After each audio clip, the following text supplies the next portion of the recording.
Let's take a look at chapter 1.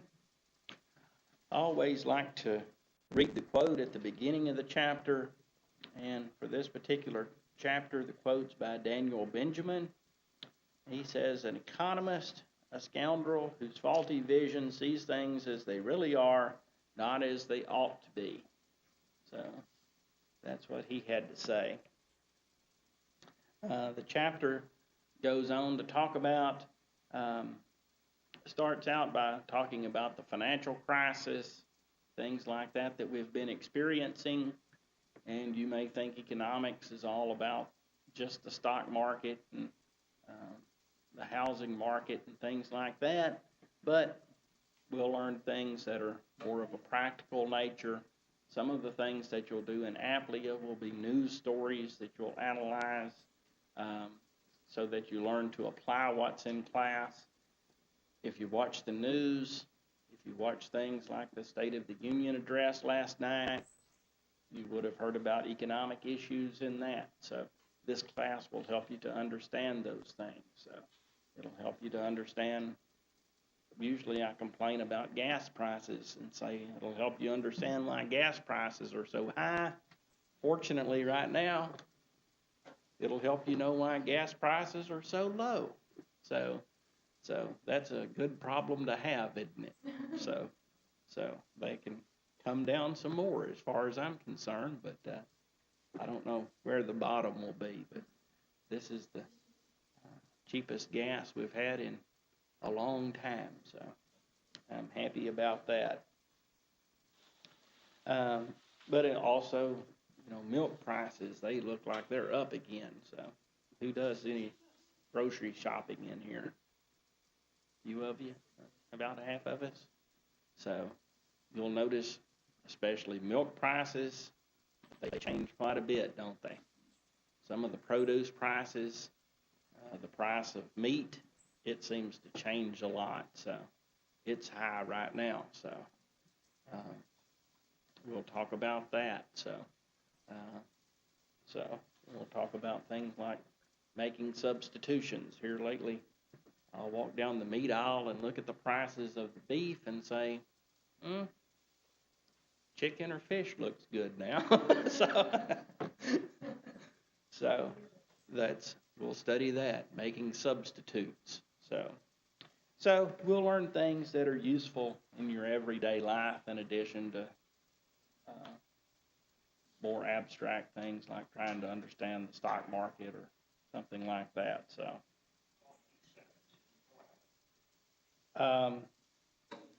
So in a nutshell, it tells you at the beginning of the chapter, economics is the study of human behavior with a particular focus on human decision making. It'll introduce you to a new and powerful way of thinking that will both help you make better decisions and enhance your understanding of how the world works. So, the origins of economics date back to Adam Smith. He's a Scottish moral philosopher who expressed the first economic ideas in his breakthrough book, The Wealth of Nations, and it was published in 1776. What else was going on in 1776? Yeah, U.S. independence. If you read the writings of our founding fathers, what you'll find is they had obviously read Smith along with John Locke and others. So you'll see Smith's imprint on this country. So as the title of the book suggests, Smith sought to explain why people in some nations were wealthier than those in others. So that's why he named it the title that he did. So every chapter, it has an outstanding economist. So for this particular chapter, it's Adam Smith. If you want to know what I think about Adam Smith, you just need to look at my necktie. It's the same little picture that you see in the book. So I think a lot of Adam Smith. So I don't always wear one of these, but I do sometimes. Different times in the semester, we'll watch videos that have Milton Friedman in them. If you look at his tie, Guess who's on it? Adam Smith. So he's the one of the first writers to write about economics the way that he did. He didn't write about it the way that it's written about today, which is mostly of a mathematical nature. He wrote everything out in English, but it was things like, I've observed in markets, and then he'd go on to just spell out what he had observed. He didn't really use math or anything like we do today. So the middle paragraph in this Outstanding Economist section, that's the most important part of that. Smith stressed the free exchange and competitive markets would harness self-interest as a creative force. He believed that individuals pursuing their own interests would be directed by the invisible hand of market prices toward the production of those goods that were most advantageous to society. He argued that the wealth of a nation does not lie in gold and silver, but rather in the goods and services produced and consumed by people. According to Smith, competitive markets would lead to coordination, order, and efficiency without the direction of a central authority. So that's a lot of what we'll talk about this semester when it comes to organizing economies. There was two great thinkers on the subject. One was Smith. The other was Marx, who came along later than Smith. The former Soviet Union, the economies of Cuba and North Korea, they're organized along the lines of Marxist ideas. And if you just look at the world, which has worked better? Centralized authority over the economy, or allowing the invisible hand to work and giving people economic freedom? If you look at it, you'll find that giving people economic freedom to make decisions for themselves has done much better than centralized planning. So we'll talk about that throughout the semester. What is economics about? Well, it's about scarcity. That's why we need to study economics. Economics is how we make decisions in the face of scarcity. Now, what is scarcity? Your text tells you it's a fundamental concept of economics that indicates that there's less of a good freely available from nature than people would like. So that's the meaning of scarcity. Since we face scarcity, we have to make choices. And again, economics is about how people go about making those choices. It's a social science because it's the study of people, right? So it's a social science like sociology or psychology or one of those. So, and depending upon criminal justice, probably some criminal justice majors in here, that's a social science. Why do people behave the way that they do is what you study there, right? So, but economics, why do people make the decisions that they make? And it's not always about monetary issues. It's just people making decisions in the face of scarcity. So, resources, they're the ingredients or inputs that people use to produce goods and services. Our ability to produce goods and services is limited precisely because of the limited nature of our resources. So what are the different resources? Has anybody read the first chapter yet? If you look at the bottom of page 4, land would be one of them, right? Natural resources. Labor, the labor that we put into things. So natural resources like land, mineral deposits, oceans, rivers, that's certainly one resource. Another resource is human capital, what we put into things. And that's an important one. That's why you're here this morning. More than likely, you want to increase your human capital, right? You want more knowledge. What happens to your wages as you increase your human capital? they go up, right? You're more valuable to employers because you're more productive, and so they're willing to pay you more. So that's probably why you're here this morning, is to increase your human capital. But before coming to class, you would have probably said, I came to class because I want a better paying job. Now you know another way of saying that, which is, I want to increase my human capital, right? So that's some of the different resources. There's also just plain capital. So that's man-made goods that are used in the production of other items. So the more capital a country has, the better off we are. So luckily for us, the United States has more capital than any other country on the planet. So, but human capital is really important. If you look at the last paragraph of this section, it says that an economist, his name's Thomas Sowell, he points out cavemen had the same natural resources at their disposal that we do today. The huge difference between their standard of living and ours reflects the difference in the knowledge they could bring to bear on those resources versus what we can. So if you want to know what's really, really, really important for economic development, it's that human capital. So if you look at some countries that use centralized planning, former Soviet Union, for example, what happened to their economy? Yeah, it collapsed and crashed, didn't it? They didn't have the right policies in place. People didn't have incentives. So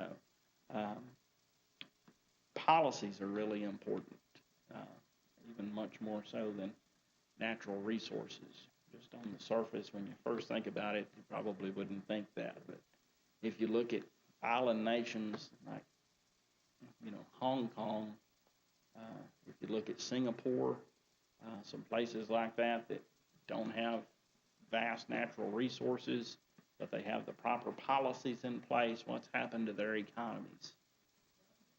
Yep, they're growing. They're doing well. So as we go through the semester, what you'll learn is the proper policies are really important. So even more important than natural resources, which at first glance you might think are the most important thing. But turns out that's not been the case in our history. So scarcity and poverty are not the same thing. Scarcity is an objective concept that describes a factual situation in which the limited nature of our resources keeps us from being able to completely fulfill our desires for goods and services. In contrast, poverty is a subjective concept that refers to a personal opinion of whether someone meets an arbitrarily defined level of income. The distinction is made even clearer when you realize that different people have vastly different ideas about what it means to be poor. So if you think about it, even though your standard of living is maybe not be up to standards with other people in the country, if you compare it to maybe a king 300 years ago, you're actually living pretty good. Did he have indoor plumbing? Did he have air conditioning? Automobile to drive? No, you have lots of things that he didn't have, even though compared to other people at his time, he was doing very well. So, scarcity and poverty, they're not the same thing. So, scarcity necessitates rationing, and different countries, different places have different ways of rationing. What's our primary method of rationing here in this country? You can afford something, you can buy it, right? So we use the price system, right? So if you can afford it, you can buy it, you can have it. So we use a price system to do that. in many cases. In other cases, that's not always the case. It gives an example of colleges that have popular sporting events. Students stand in line for hours and hours and hours to get those tickets. So I'm assuming there's a price, but it's so low that there's more people willing to pay for it than what they could sell. So most economists might look at that and say, if you raised your prices, you wouldn't have these lines. So then you'd be more rationing on the price system. But that's one way of rationing, though, right? Even when you look at traffic, if the roads are congested, if you ask an economist how to make the congestion go away, what's he likely to tell you? Make it a toll road, yeah. Make people pay to drive on it, and then it won't be so congested. They'll find some other way to get around. So some other road will be congested at that point, though. So I don't know. But the suggestion here in the text is that maybe instead of first come, first serve, which is the rationing method of making these students stand in line, maybe whoever has the highest grade gets the best tickets. So those that don't have such good grades, they get any leftover tickets and the worst seats. So that would be another method of rationing, right? And would that give students some incentive? Yeah, give them an incentive to do well in class, right? So there's different ways of rationing. Another one is with the political process. If you're well connected politically, you get to have what you want. So that was the case in the former Soviet Union. Those that were well connected politically, they did very well. Other people, not so much. So there's an old story that I don't know if it's true or not, but they say that when Khrushchev came to power, he brought his mother to show her around the Kremlin, and her response was, "What are you going to do if the communists come back?" So the people that thought everybody should be equal, so evidently he wasn't so equal. So the method of rationing influenced the nature of competition. The price system, it encourages competition. Because of that encouragement of competition within a market setting, the competition that results from scarcity is an important ingredient in economic progress. Competition among business firms for customers results in newer, better, and less expensive goods and services. Competition between employers for workers results in higher wages, benefits, and better working conditions. Further, competition encourages discovery and innovation, two important sources of growth and higher living standards.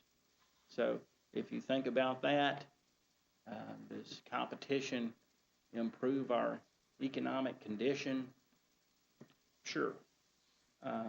If you look at different areas of the world, if you look at those that had centralized planning, did they produce the iPhone, the desktop computer? You think very much that they created products and services? Where have they been created? Where people have incentives to create, right? Where you can get a patent on something and make a lot of money if you're an inventor. So the method of rationing, it influences the nature of competition. If it's done through the price system, it encourages competition and progress. If it's done through the political process, is there very much production going on in lobbying? Anything produced in that lobbying process? No, not really. If you ration by first come, first serve, a lot of people standing in line all the time, are they producing anything while they're standing in line? No, it's unproductive, right? So if you ask most economists, you'll find out that the price system is the best method of rationing things. The economic way of thinking, common ground is economic theory developed from basic principles of human behavior. To a large degree, the basic economic principles are merely common sense. When applied consistently, however, these common sense concepts can provide powerful and sometimes surprising insights.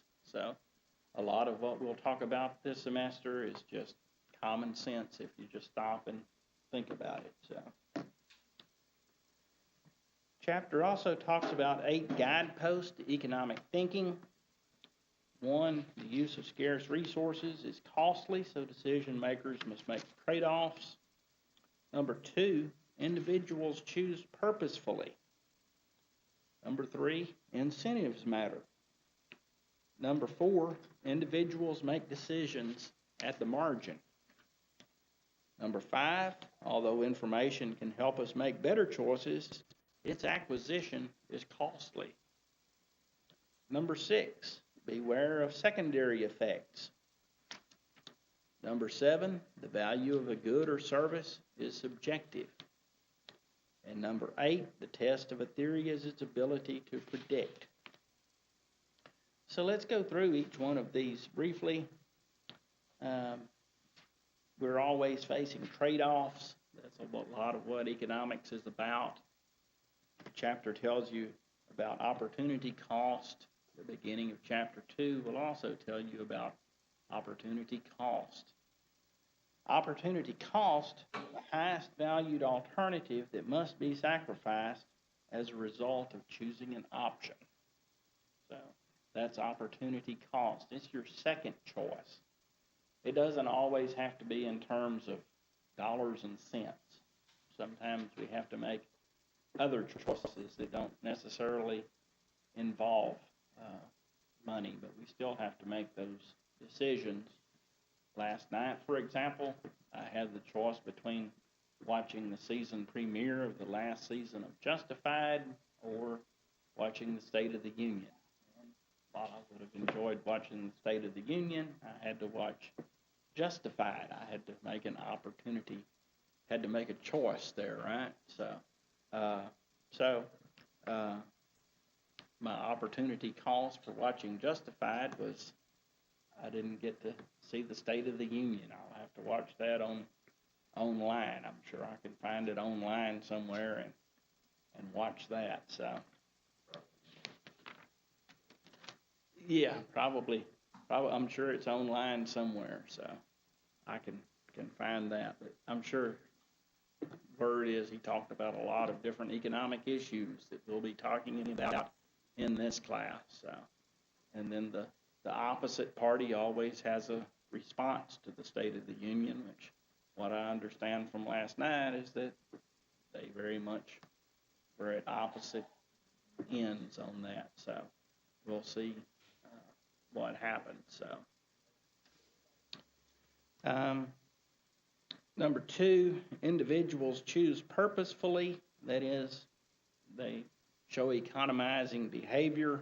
People go about maximizing their utility or the satisfaction that they get from purchasing what they purchase. They get the most out of their budget that they can. So I noticed the other day that they had taken a machine out of the vending area up here where we have machines.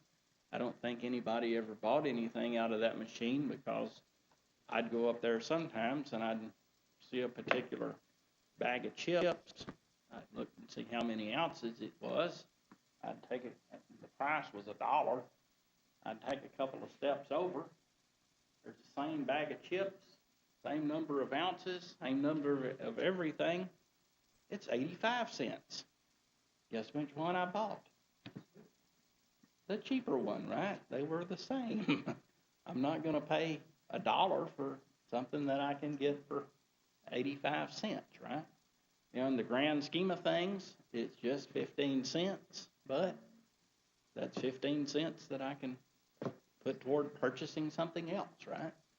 We all show economizing behavior. So we want to get the most for our money that we can get, right? Number 3, incentives matter. So we talked a moment ago about the sporting tickets. Would it be an incentive for students if the sports tickets were awarded instead of on a first come first served basis, on the basis of class rank, how your grades are doing? Yeah, that'd be a good incentive to do better in class, right? You'll get better tickets to sporting events. So incentives, they do matter. And if you look at our pricings, our tax system, if you look at our tax system, it's really complicated, but a lot of the complicated things come in because Congress likes to influence people to do whatever they may want them to do. Going to college is one of those things. When you fill out your income taxes, what do you get to do? Yeah, you get to. Yeah. Anybody heard of a 1099-T? Yeah. So you get a tax break, right? You get a tax incentive. So if they want you to drive a certain type of vehicle that's more fuel efficient, what do? Tax break. So that makes our tax code more complex, but any accounting majors in here? So just job security for accounting majors, right? So there's also things like Sarbanes-Oxley. I know some accountants call that the Full Employment for Accountants Act. So they have lots of things to do to keep in compliance. So individuals make decisions at the margin. Margin means additional. It's the change in something. So sometimes you might be looking at a graph. If you're looking at a graph, and I said marginal, it means the change in it. Mathematically, what would we be talking about? The slope, yeah? Anybody had the second business math class? If it's a curved line, what would you be talking about? A derivative, right? So it's the change in something. So a lot of decisions that we make at the margin. So I see a water over here, a Gatorade over here. When you made the decision to have that water or that Gatorade this morning, did you make a decision to have one more, or a decision about how many you're going to have today, or this week, or this month, or this year, or in a lifetime? No, you just made the decision to have one this morning, right? Decisions about additional units of Gatorade or water we'll make at a later point in time, right? We don't make those decisions in totality. We make them at the margin. We make it. If you had coffee, you may have had a decision to have 1 cup of coffee this morning. You didn't make the decision for how many a cup of coffee you're going to have for the month, right? So a lot of decisions that we make at the margin. So sometimes we want to look at things on a marginal basis. So we'll want to look at the change in a variable, not the total amount of the variable. So number 5, although information can help us make better choices, its acquisition is costly. So it costs to have information, but sometimes it's worth it. If you're going to buy a new vehicle, some of you go buy Consumer Reports or something like that to get information. Yeah. If you're going to buy a $50,000 vehicle, that $10 Consumer Reports magazine is, yeah, it's worth the money, isn't it?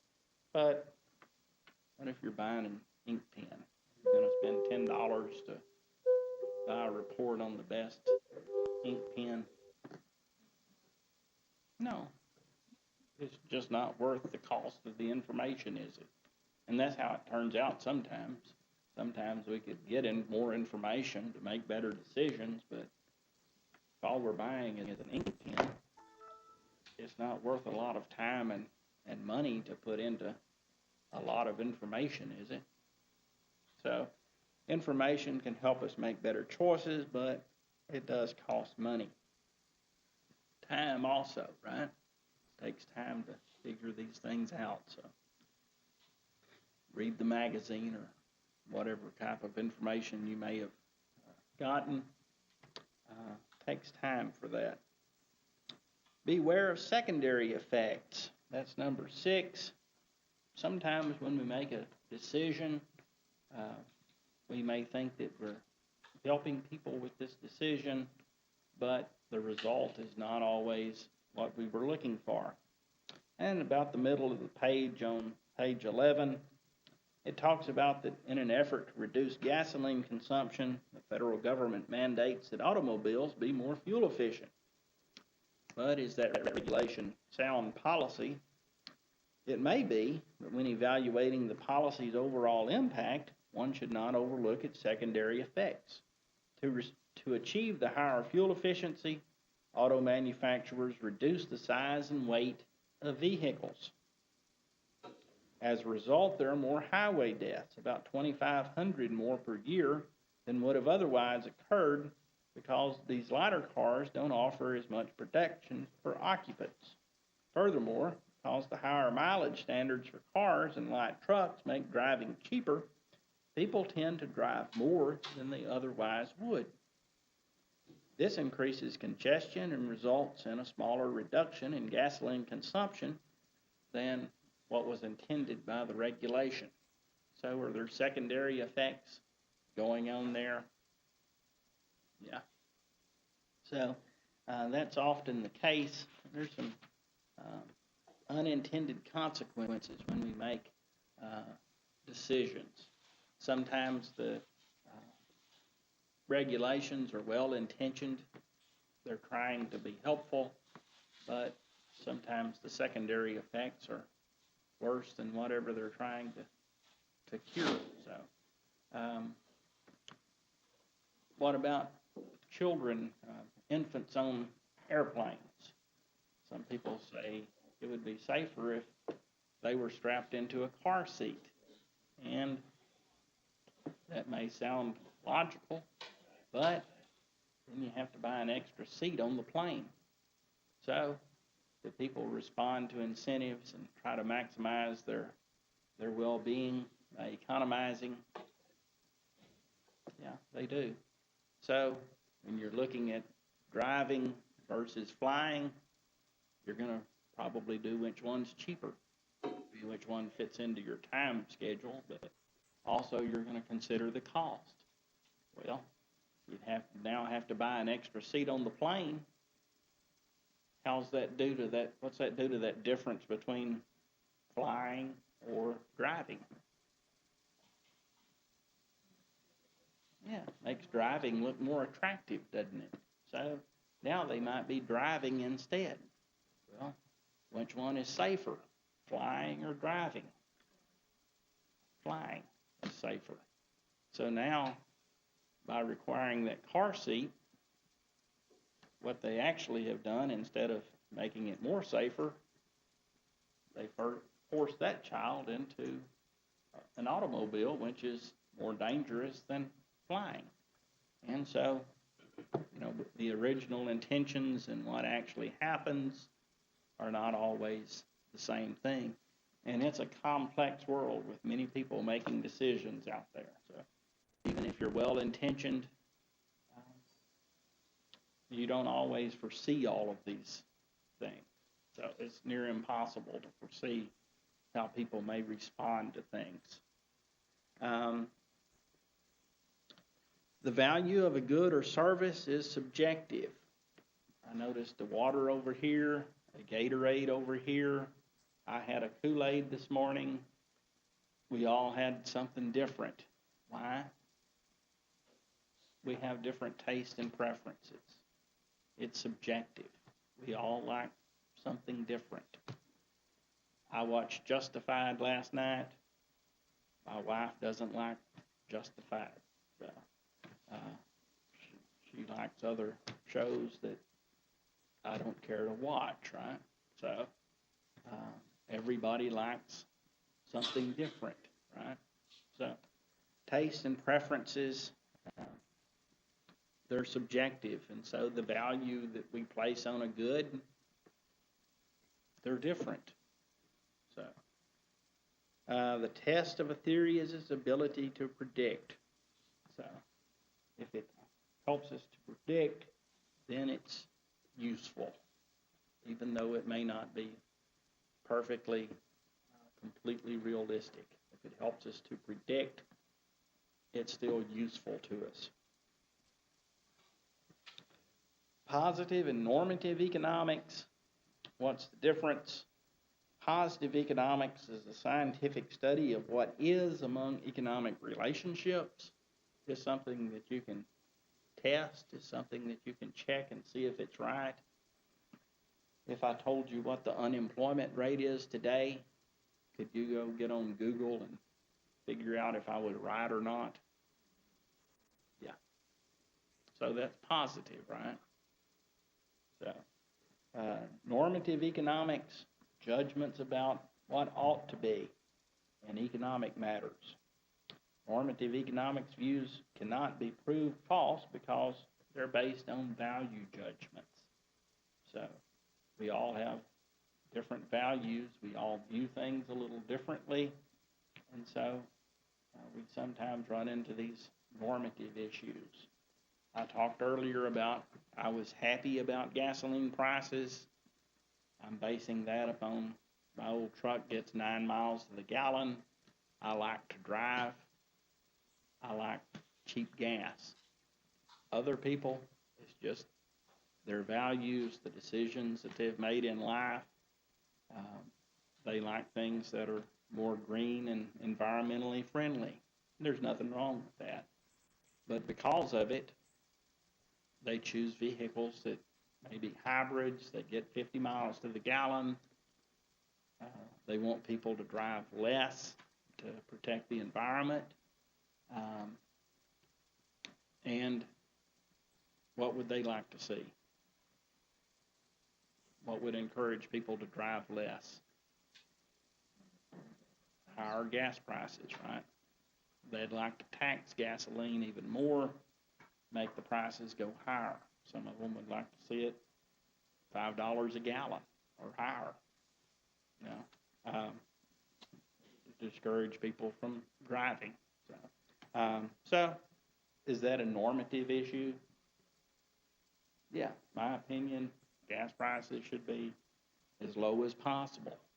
Other people's opinion, they should be higher than what they are to help the environment. So we all have different values. There's nothing wrong with one opinion or the other. Everybody gets to have an opinion, right? But we just have different opinions. So normative issues, that's about opinions. So some pitfalls to economic thinking. A Latin term meaning other things constant is ceteris paribus. So when we look at something, we only need to change one thing at a time if possible, right? So it's just like if you're troubleshooting something, right? So change one thing at a time. So sometimes something will go out in this room. Mr. Coco will come down here. Is it the cord or is it this unit? You know, he doesn't just come in and replace, say, this document camera just because it's not working at the minute, right? We'll try the cord first, right? cord, if he changes out the cord, it might work. So, but he'll change. There may be multiple things in here. There may be a little switch there. He won't just come in and replace everything. He'll replace one thing at a time, see if anything changes, right? If it does, then he knows what it is. So he only has to replace small items instead of just replacing everything. So in science, you change one thing at a time when possible. So, right? You don't just change everything all at once. Then you can't identify the effects of one item versus the others, right? Good intentions don't always guarantee desirable outcomes. We've already talked about that. It talks about it more. That's related to the secondary effects that we talked about, right? Just because somebody's well-intentioned, that doesn't mean their policies are going to improve our situation. So people respond to incentives that are put in place by policies. They find other routes to accomplish what they'd like to do. They respond to incentives.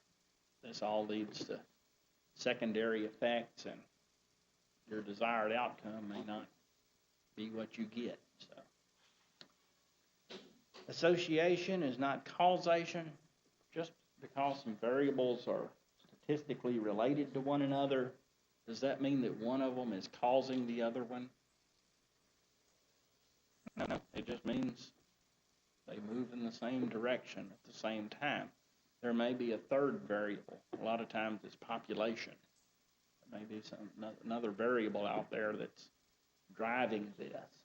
So just because two items are associated with one another, that doesn't mean that one is causing the other. So just because you're good at statistics, that doesn't mean you can identify cause and effect relationships with the statistics. What do you need to identify the cause and effect relationships? Some type of theory, right? Why do these variables go together? Is one of them causing the other one, or is there some other variable out there that's driving both of these variables? So just because something's related statistically, that doesn't mean one is causing the other. Fallacy of composition. What's true for the individual can be misleading and is often fallacious when applied to the entire economy. So if something's good for one of us, that doesn't mean it's good for all of us. So if somebody has a medical condition, a certain prescription is applied, it helps them. Does that mean it's going to help all of us that don't even have that condition? No. So we're at a ball game. I stand up, I can see better. If we all stand up, we could all see better. Is that true? Well, then we're all in the same boat that we were in, right? So fallacy of composition. What's true for one, it might not be true for the whole group. And then the last things in the chapter are micro versus macro, and we already talked about that when we talked about the syllabus. So any questions about the syllabus or chapter 1 or anything else? Well, I'll see everybody back here next week, and we'll start on chapter 2. So see y'all next time.